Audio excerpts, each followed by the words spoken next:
Hola a todos, hoy les hablamos de un personaje que forma parte de la cultura popular, Eleuterio Sánchez, para todos el Lute. Delincuente perseguido, estuvo 18 años en la cárcel, entró analfabeto y terminó con estudios superiores. Esta es la historia de un hombre que protagonizó películas y libros y que ahora nos cuenta sus andanzas en primera persona.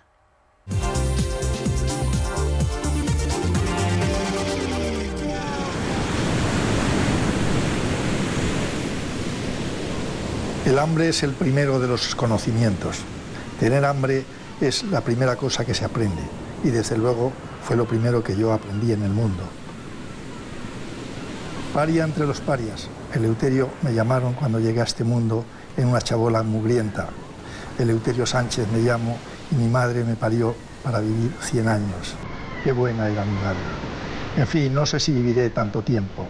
De momento aquí estoy, no pudieron conmigo.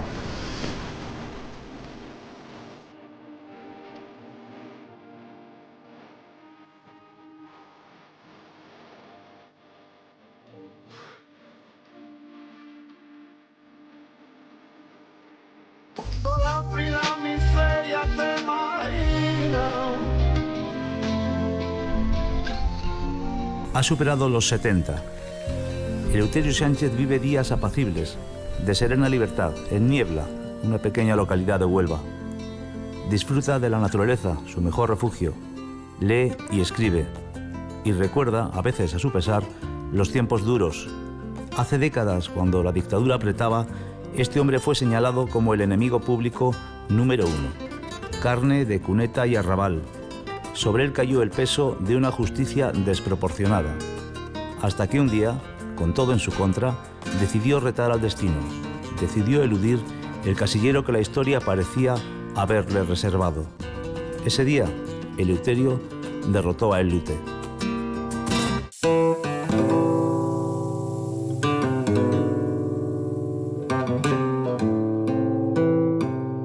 Bueno, yo nací en Salamanca en 1942, en un barrio de triste fama llamado Los Pizarrales, de una familia numerosa y paupérrima. Nosotros éramos 8 hermanos, ¿no? En esa época éramos 6, luego nacieron 2, y era todo muy triste, no había juguetes, no había sitio tampoco para jugar ni pelotas, por tanto es una etapa muy, muy triste, la recuerdo como muy triste de mi vida, la de Los Pizarrales.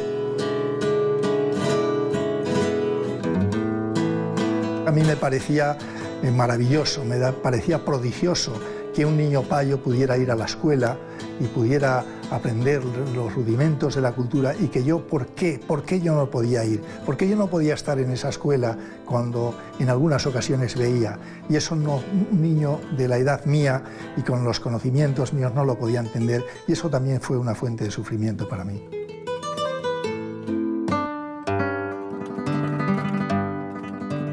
A los 12 años fui cabrero, fue mi primera profesión, pastor de cabras en las Urdes, y de eso sí guardo un gran recuerdo, con una familia que me acogió y que me dio mucho cariño. Volví de nuevo con mi familia, vino mi familia, me recogió del pueblo este y tuve que volver con ellos y vivir la vida de mercheros que desde luego fue tristísima para mí.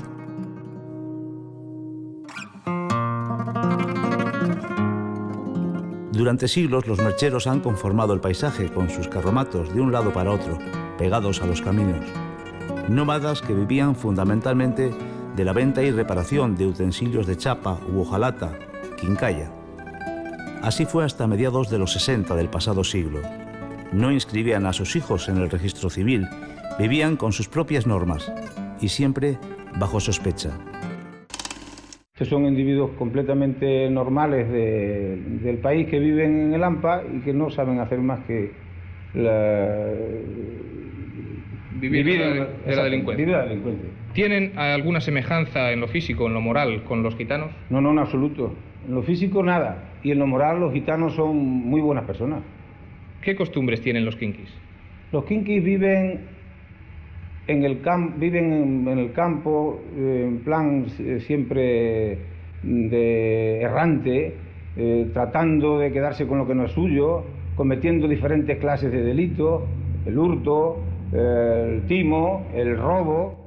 El conocimiento que yo tenía de la sociedad mayoritaria o paya era mínimo, era un conocimiento además muy negativo, porque era a través de vuestra máxima representación, que era la Guardia Civil, que eso sí conectaban mucho con nosotros, muy a menudo para azotarnos, para pegarnos o para dar una puntapié a la olla que se estaba haciendo la comida del día y nos echaban con cajas destempladas del sitio, del campamento donde estuviéramos acampados en ese momento.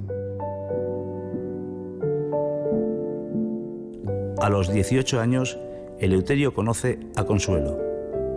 Consuelo fue el amor de mi vida, fue la primera mujer que yo conocí y tuve 2 hijos maravillosos, tuve y los tengo. Tan joven que a los 19 años ya era padre yo. Consuelo tenía casi 2 años menos que yo, éramos 2 adolescentes. El hecho es que nosotros en aquella época, desde muy jovencitos, ya entrábamos en una responsabilidad tremenda. Nos queríamos mucho, pero la cárcel nos separó.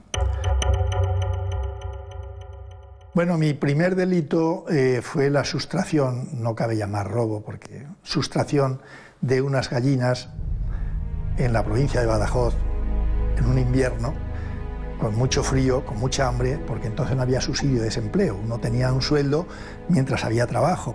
Y cuando te quedabas sin trabajo, pues cada uno vivíamos como podíamos. Unos hurtábamos bellotas, otros maíz en el campo y otros cogíamos alguna gallinácea por ahí para comer o para trapichar en la vida. Sustraje unas gallinas y me metieron en la cárcel por ello. Estuve casi 2 años, y yo no había tenido, hasta ese momento, no tenía antecedentes penales, ni había tenido roces con la policía, con nada. A la salida de prisión, Eleuterio intenta volver a los caminos, pero para entonces el modo de vida de los mercheros sucumbe. El plástico se impone a la quincalla. Se instala en Madrid, en un barrio de chabolas.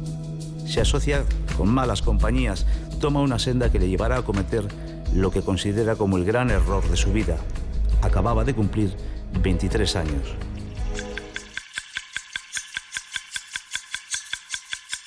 El día más negro de mi vida fue el 5 de mayo de 1965. Íbamos 2 chicos y yo, 3, en una moto que ya es difícil, hay que hacer malabarismos para entrar 3 en una moto, y a una hora del mediodía pasamos por el escaparate de una joyería con unos pedruscos que llevamos en la mano, rompimos el escaparate de la joyería y cogimos un puñado de joyas y nos montamos en la moto y salimos arreando.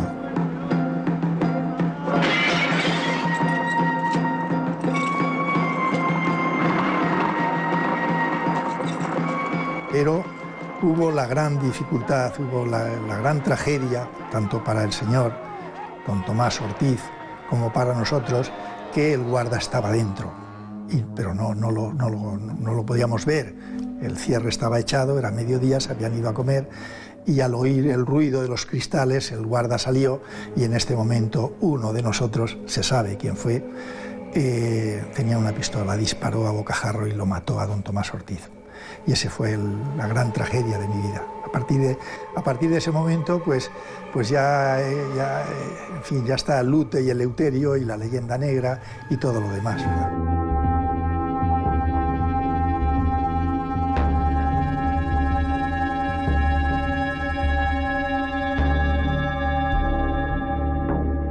Días después del robo de la joyería, me detuvieron en un bar del centro de Madrid y en la captura, íbamos corriendo por las calles, una de las balas de los policías que nos disparaban a nosotros rebotó en un coche y mató a una niña llamada Raquel Campiña Díaz. De allí pasé a la Dirección General de Seguridad y allí estuve 13 o 14 días. Me aplicaron torturas que yo jamás podía suponer o podía imaginar que un ser humano se le pudiera infligir ese tipo de torturas, ni que tuviera tanta capacidad como para aguantarlas. En los calabozos de la Dirección General de Seguridad nace el Lute. Así bautizaron allí a Eleuterio.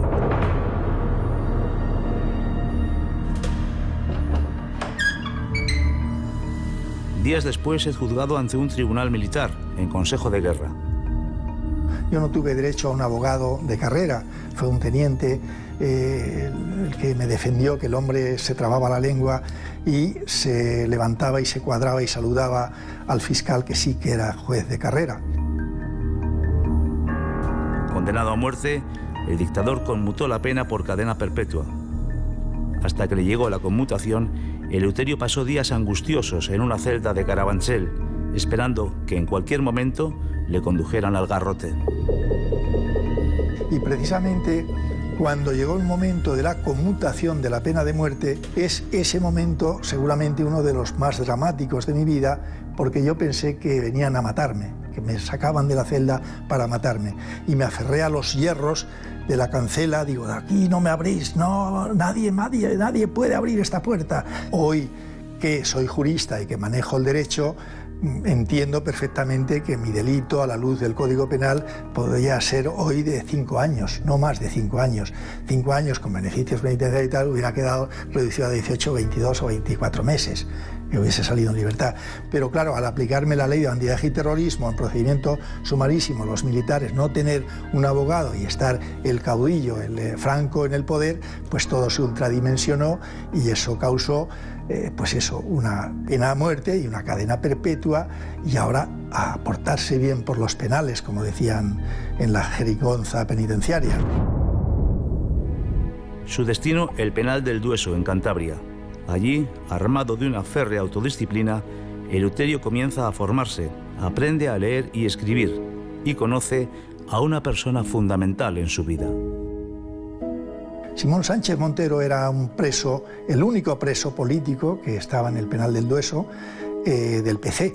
Me dijo, dice, Eleuterio, yo te veo muy amargado, eres muy joven y además eres merchero, no sabes, eres muy inculto, ¿por qué no aprovechas el tiempo?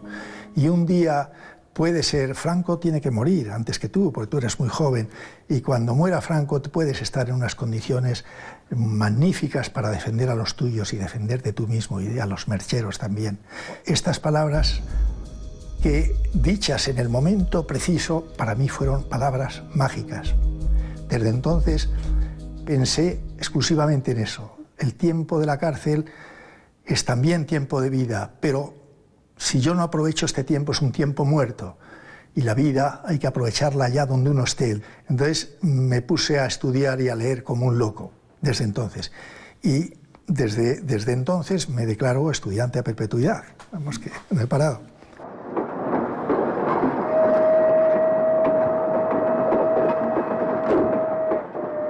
La ocasión llegó en un traslado del Dueso a Madrid, un traslado en tren, para asistir a una vista judicial. En esa conducción yo me había preparado de una llave de esposas, me hice un anarquista y además que funcionaba estupendamente, tuve que alojar en el ano, en fin, cuando iba en el tren tuve que pedir ir al baño porque era el momento de sacarlo de mi caja fuerte, que era el ano, el único sitio donde no podían registrarme, y abrí las esposas y entonces me lancé del tren en marcha. En la zona donde se tiró, cuando íbamos en el tren, viéndolo, antes de plantearnos nada, nos dimos cuenta que había una dificultad que Eleuterio había superado, y era que los postes estaban colocados cada 2 segundos. 1, 2, poste. Cualquier cálculo que hubiera hecho Eleuterio desde que se levanta hasta que va al baño, comprueba que lleva la llave, saca la llave, que puede abrir la esposa, se mete la esposa aquí, siempre fue con el cálculo. 1, 2, poste. 1, 2, de tal forma que sale 1, 2, poste, 1, pum, y se tiró. Esa precisión no es de alguien frío, es de alguien con una ansia de libertad tremenda. La fuga duró 13 días. Eleuterio, con un brazo roto, con luxación cervical, con múltiples golpes, pudo subsistir a duras penas. Hurtó una gallina, un trozo de queso, una manta, una vespa. La fuga le costó una pena añadida de 51 años de cárcel. Cayó en un control cerca de Salamanca. La foto, detenido a la salida de la comandancia de la Guardia Civil, se convirtió en un icono del bien y del mal en aquella España de la dictadura. A raíz de esta fuga mía y de todo el escándalo y todos los ríos de tinta que corrieron por los medios, pues ya no había perdón para mí, ya no me podía esperar otra cosa que el famoso, tristemente célebre puerto de Santa María. Acabé con mis huesos en el puerto de Santa María.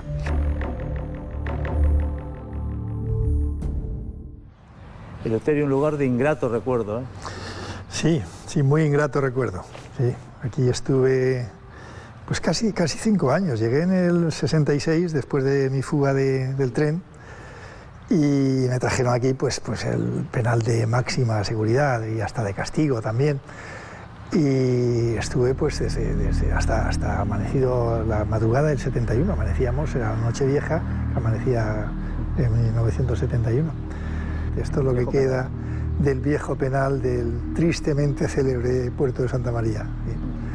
Queda aquí, esto es el monasterio de la Victoria, que es una edificación del siglo XVI y adosado a la edificación esta estaba el penal. Este era un penal de terrible fama entonces. Terrible y merecida fama, te lo puedo asegurar. Un claustro dentro de un penal, cosa curiosa. Sí, muy curiosa, sí, formaba parte del penal. El penal estaba adosado ahí en la parte de atrás, que ha desaparecido, y esta era la zona habilitada para taller. Y aquí hacíamos gimnasia también, aquí había unas salas que se habilitaban para estudio. Yo hice aquí un curso de electrónica, que tengo mi carnet de electricista electrónico.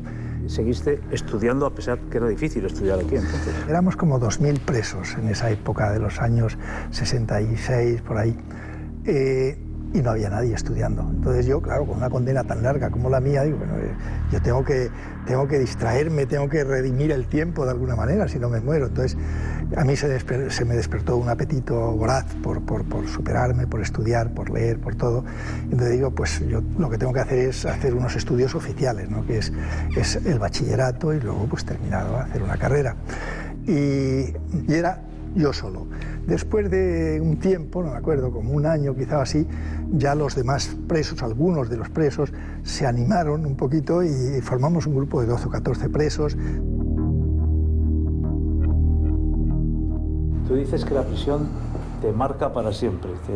Sí, te marca como hierro candente, ¿no? Entonces yo en el mundo consciente lo tengo superado, indudablemente. Yo sé que lo que estoy viviendo ahora mismo, pues en fin, no tiene mayor importancia, pero por las noches, en los sueños, pues la tienes presente. Y probablemente esta noche soñaré con el puerto de Santa María. Tú dices que la cárcel destruye al hombre, pero ¿hay alguna alternativa? Sí, alternativas hay muchas, lo que pasa que hay poca voluntad. Hay poca voluntad para evitarlas. Yo creo que si fuésemos capaces de vernos a nosotros mismos como somos realmente, si prescindiéramos un poco de la cultura alienante, dominante, si prescindiéramos también del maniqueísmo de buenos, malos, premio, castigo, etcétera, etcétera, seguramente que estaríamos en otra disposición para arbitrar medidas más humanas y menos lesivas para con el hombre, ¿no? Porque es muy triste que un hombre haga cautivo a otro hombre. Me parece una tremenda tristeza. Digo, en términos generales, habrá casos especiales y particulares en los que probablemente, pues qué se puede hacer con una persona, pero siempre teniendo claro que la cárcel no rehabilita, que no regenera, que no reinserta y que no ayuda al hombre en nada, sino bien al contrario, lo perjudica en todos los aspectos.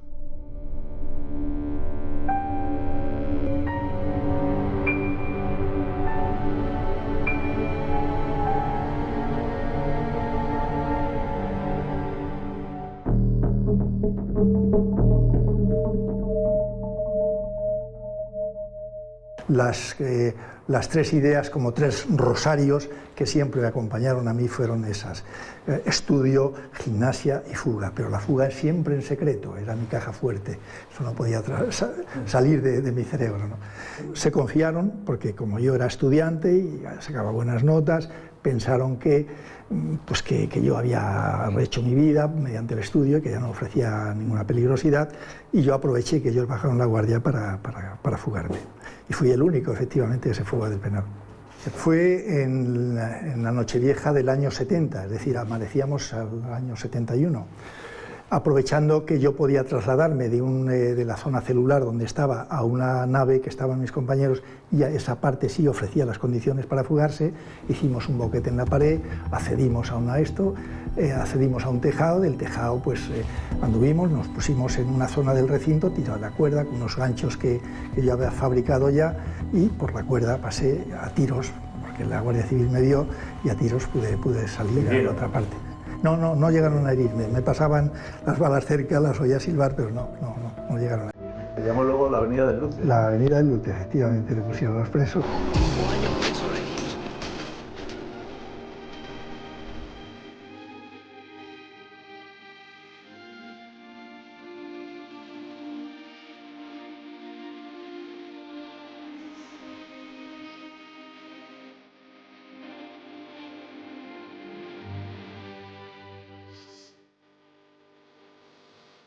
De nuevo en la calle y fugitivo. La captura del Lute se convierte en objetivo prioritario para la policía y la Guardia Civil. Estamos en números rojos. Continúa desaparecido el conocido delincuente Eleuterio Sánchez Rodríguez, el Lute. A pesar de los esfuerzos de las fuerzas y cuerpos de seguridad del Estado, el fugado ha conseguido burlar el cerco al que se le somete noche y día. El peligroso no sé dónde vamos a llegar. A raíz de mis fugas, cuando comprendí que yo parece que era el compendio de todos los males, era una especie de licántropo, un hombre que había que darle caza sí o sí por el bien de la sociedad y tal. Y la verdad es que hasta las madres, pobrecitas madres, metían miedo a sus hijos: come que viene el Lute, o acuéstate, o cállate que viene el Lute, etcétera, etcétera, ¿no?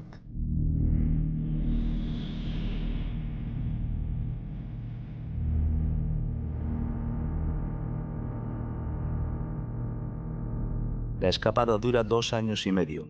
En este tiempo, Eleuterio se convierte en Mayo, su nuevo nombre, un nombre fugitivo. Siempre con su familia, sus hermanos, su hermana, su cuñada, sus sobrinos, les enseña a leer y a escribir, y sobrevive al margen de la ley. Mi hermano Lolo, mi hermano Toto, siguieron trabajando. Lo único que no podía trabajar, digamos, honradamente era yo, porque mi cara estaba saliendo diariamente en los medios y yo tenía que valerme pues de otro tipo de cosas. Consigue en varias ocasiones eludir el cerco policial. Huyendo, se desplaza de un sitio a otro, de Málaga al Albaicín de Granada. Conoce a Frasquita.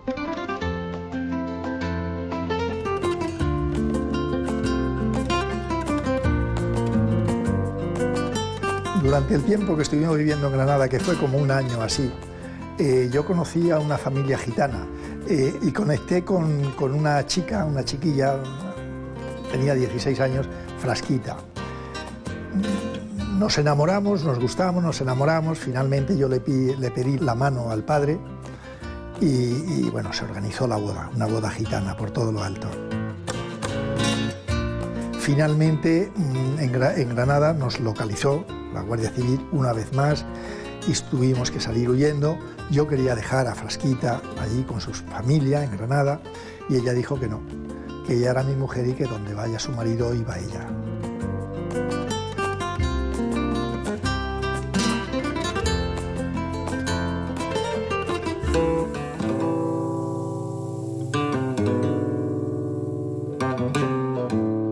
El grupo fugitivo acaba ocultándose en Sevilla. Viven 2 meses en el subsuelo, escondidos en el colector general. Allí, a la luz de un candil, Eleuterio comienza a escribir su biografía, las primeras notas de lo que será Camina o revienta. La escapada termina el 3 de junio de 1973. En las fotografías que publicó la prensa, Eleuterio aparece sonriente junto a sus captores.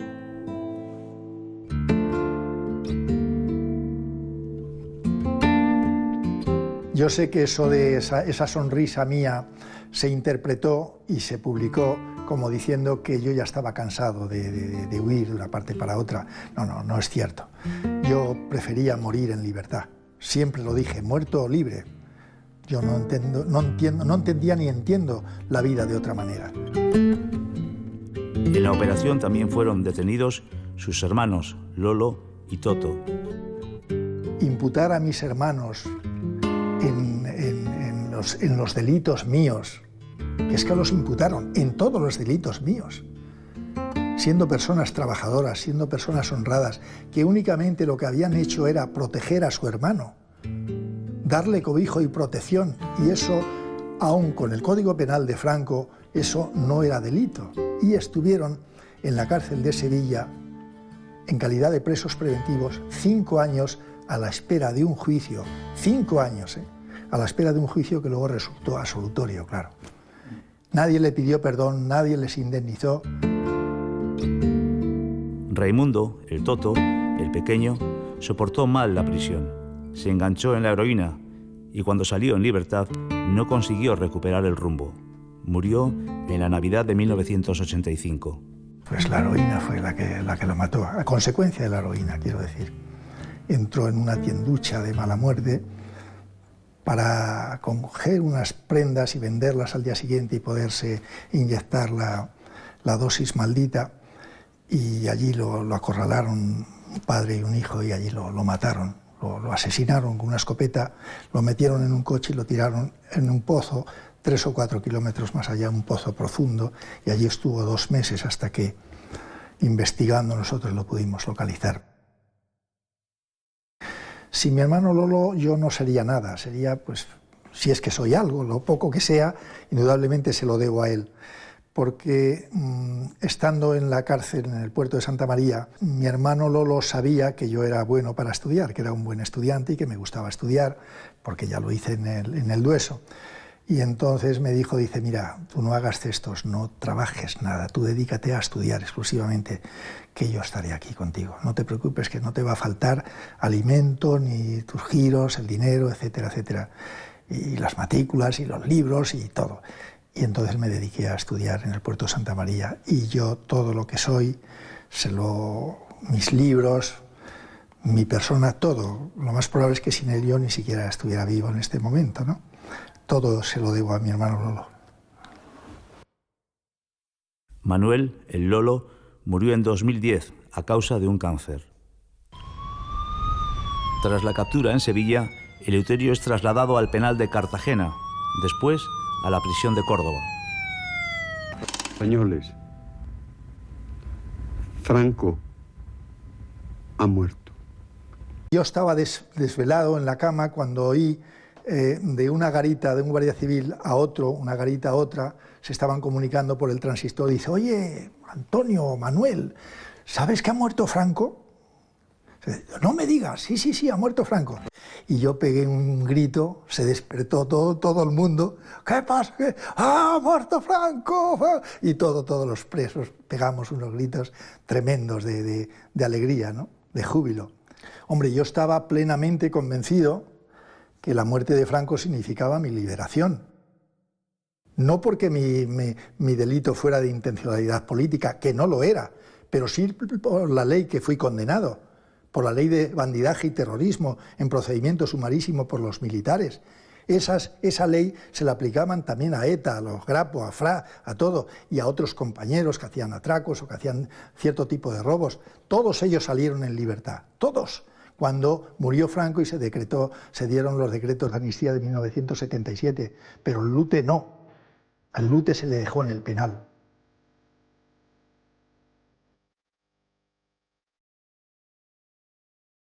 En prisión, Eleuterio termina Camina o revienta, la primera parte de su biografía. Yo tenía una maquinita portátil de escribir y en las tiras de papel higiénico las escribía por las 2 partes y las metía en la guata que tenemos aquí en el puño de las camisas, se la quitaba, la guata, la descosía y con un alambre metía las tiras de papel higiénico convenientemente bien, que no quedasen arrugadas, y luego lo volvía a coser, lo planchaba. Y bueno, alguien puede decir, ¿y por qué tiras de papel higiénico? Pues por una razón, porque entonces se podía sacar la ropa a lavar a la familia. Tú podías sacar la ropa que te la lavara y te la planchase en la familia. Cientos y cientos de tiras de papel higiénico escritas por las 2 caras saqué yo a mi hermana a lo largo de más de un año. Camina o revienta se editó en 1977 y la verdad es que fue todo un clamor popular, ¿no? Un éxito grandísimo editorial y se tradujo a 10 idiomas, en fin, y eso fue, digamos, el conocimiento real y auténtico de Eleuterio Sánchez. Se dio a conocer a través de Camina o revienta. A finales de los 80, la biografía de Eleuterio llegó a las pantallas de cine. Vicente Aranda dirigió Camina o revienta y Mañana seré libre. Al hacer la película, es verdad que es una gran película además. Y uno, grandes películas, no las haces siempre. En la mezcla con la experiencia de la película, lo que marcó en mi vida, métodos de trabajo que aprendí con él, intentando ser él, es un personaje que considero muy cercano, le tengo un entrañable cariño y además sé que es mucho más valioso que como un testigo de una época. Creo que Eleuterio descubre en un momento, con su tragedia, que el ser merchero todavía, que para trascender a eso hay que trascender un poco culturalmente, que lo que no tiene futuro es las culturas marginales, ¿no? Las etnias marginales que no se integran. Recuerdo que recortamos muchas conversaciones y a cada actor le dábamos su cassette con el acento. Y una regla matemática que creó Vicente Aranda de supresión de eses y de fonética, para el que tuviera mal oído, por lo menos tuviera buena memorización de textos. Y yo creo que conseguimos hablar casi todos muy similar. Pasa, que también tú tienes una cara de venido a un entierro. ¿A saber en qué líos habréis metido? Bien. Vamos a tomar una caña. En todo este medio de trabajo lo que descubro es que hay un hombre con una ansia de libertad tremenda, con una insensibilidad al dinero muy especial, pero con una sensibilidad a la luz, a la libertad, a los sonidos.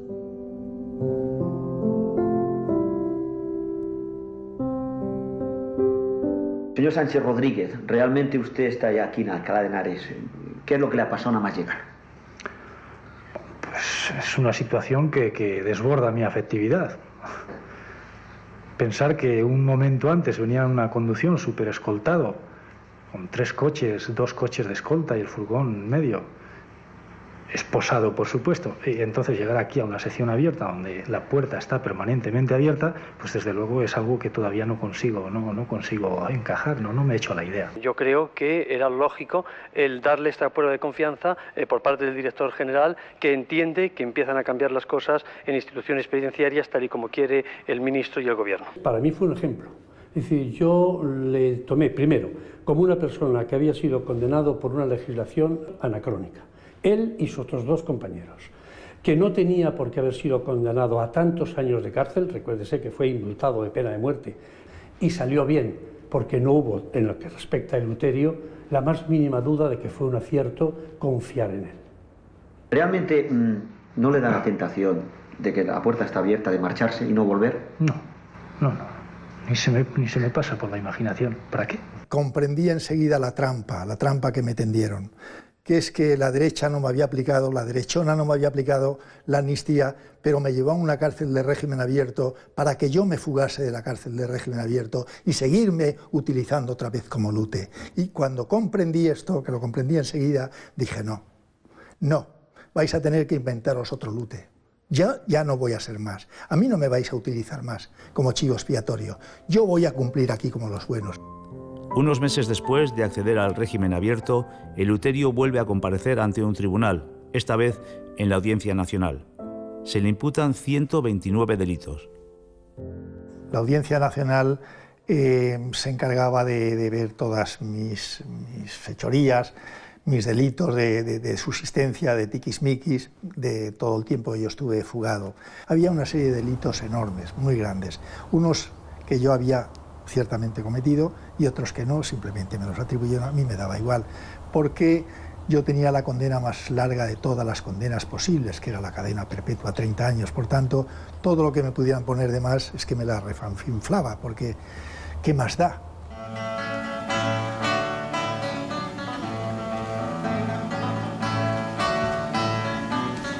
Conocí a Narciso Yepes y una vez en un concierto en Madrid fui a verle y al tiempo de, pues en fin, estuve hablando con él y hicimos amistad. Narciso Yepes ocupa un lugar especial en el afecto y en la memoria de Eleuterio. En sus días en régimen abierto fue una persona clave. En un momento dado yo necesité de Narciso Yepes, porque en la cárcel de régimen abierto se necesitaba un tutor. Le dije, digo, mira Narciso, necesito esto. Y dice, lo que quieras. Y fue a la cárcel de régimen abierto y dijo, yo soy Narciso Yepes. Y hombre, no hace falta, yo respondo por este hombre, lo tutelo y desde entonces pues tuve una gran amistad con ellos. En la restringida libertad del régimen abierto, Eleuterio escribe artículos, colabora con distintos medios, ofrece conferencias, es reclamado en acontecimientos de todo tipo.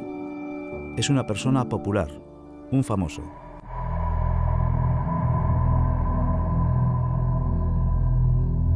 La verdad es que estaba absolutamente descentrado, estaba absolutamente desequilibrado.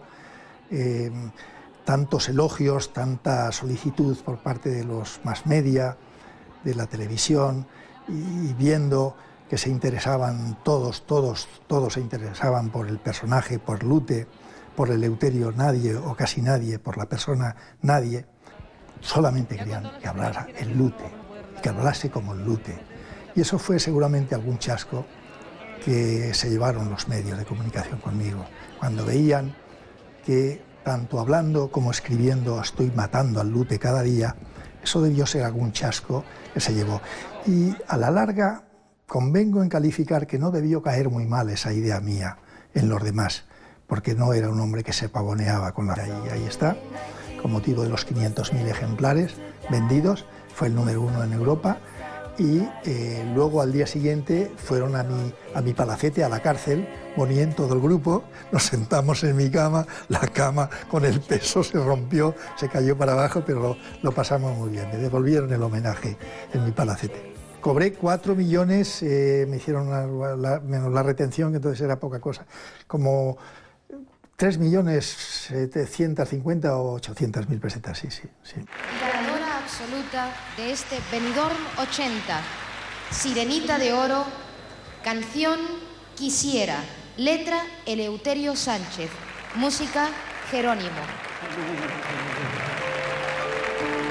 Quisiera ser el barquero solitario de aquel día, de aquella noche de luna, de olor a brisa del mar.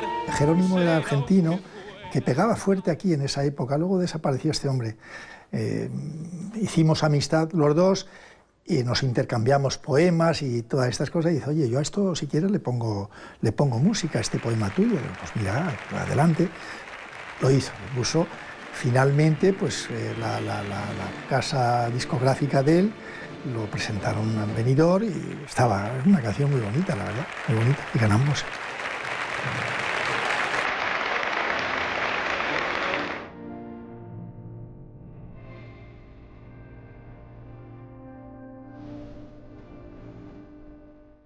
El indulto particular me lo aplicó Fernández Ordóñez, pero es curioso porque Fernández Ordóñez pues no sabía, o sabía como todos los españolitos el Lute, pero fue una noche cuando llegó a su casa y su mujer me había visto esa noche en televisión y le había causado yo muy buena impresión a esta mujer.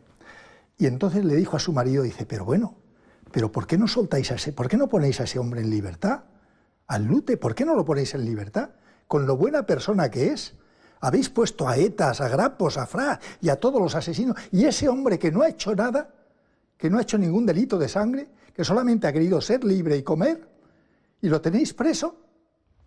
Estas palabras, dichas así, pero así de simples y de llanas, Fernández Ordóñez se quedó, tomó nota, y así se me aplicó el indulto. Días después, claro.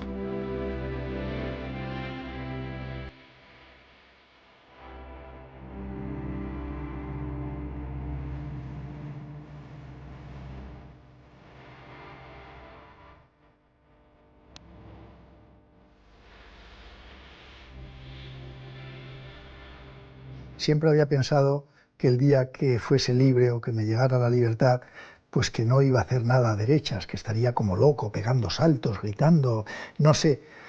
Y el hecho es que la reacción mía fue todo lo contrario.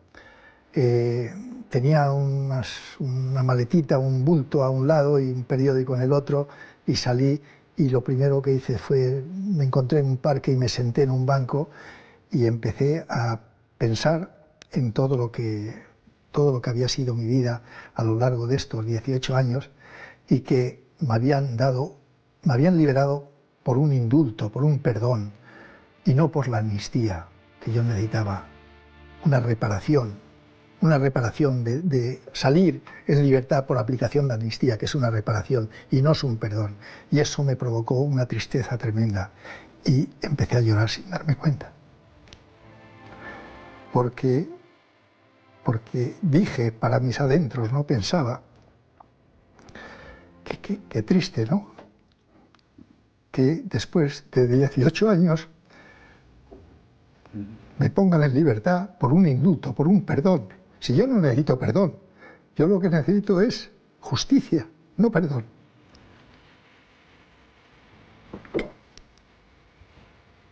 Y fue un día muy triste para mí ese,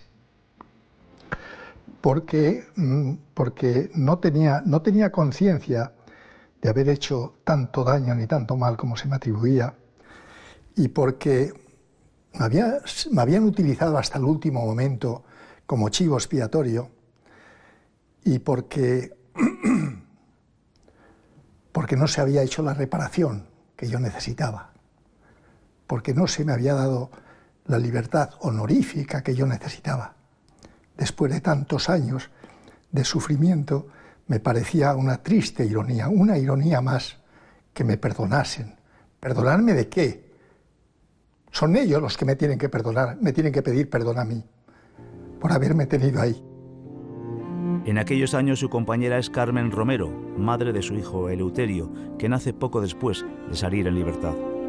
La relación con Carmen Romero dura hasta 1987, cuando Eleuterio se traslada a Sevilla, reclamado por Jesús Quintero para trabajar en El Perro Verde, el programa que preparaba para Televisión Española. Con Carmen Cañabate estuve casi 18 años viviendo, casados. Tengo dos hijos maravillosos, Ismael y Camino, y bueno, pues luego pasó una cosa triste en la vida. Se aireó muchísimo porque ella me denunció por violencia de género, lo cual me tuvo imputado durante 3 años, estuve imputado. Finalmente se supo que era una denuncia falsa, salía suelto, pero claro, por ser persona conocida y famosa, pues fui bastante ninguneado y bastante olvidado y denostado de cara a la sociedad española. Y estuve 3 años, los pasé muy mal, porque me decretaron un alejamiento de mis hijos también, que yo me sentía muy unido a ellos. Por vez primera ejercía la paternidad, porque la paternidad no es la parte genética, sino ver a un niño cómo crece, cómo le quitas los pañales, se los pone, le das los biberones y oye sus primeros balbuceos, ¿no? Esa es la verdadera paternidad. Por tanto, yo lo pasé muy mal esos 3 años, pero bueno, luego se averiguó, me llevo bien con ellos y, en fin, la vida continúa y no ha pasado. Es una parte más de mi vida, me recuerdo.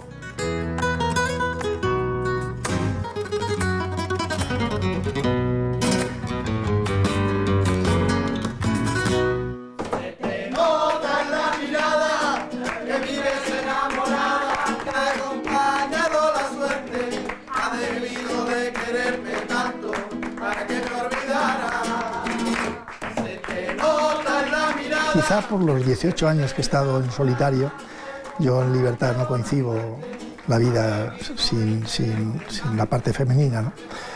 Y he tenido suerte, mucha suerte.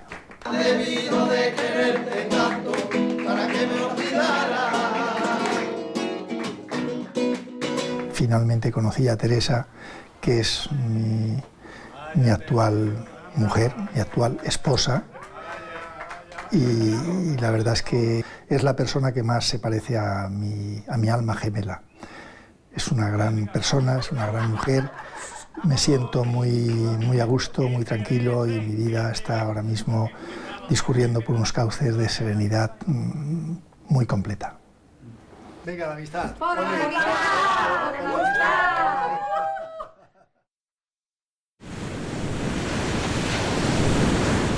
Vive ahora en el lado amable, con la experiencia de quien ha pasado demasiados años en la otra parte. Me empujaron por un acantilado y me tiraron al mar, pero no me preguntaron previamente si sabía nadar. Y así a lo bestia tuve que avanzar y tuve que nadar si quería sobrevivir.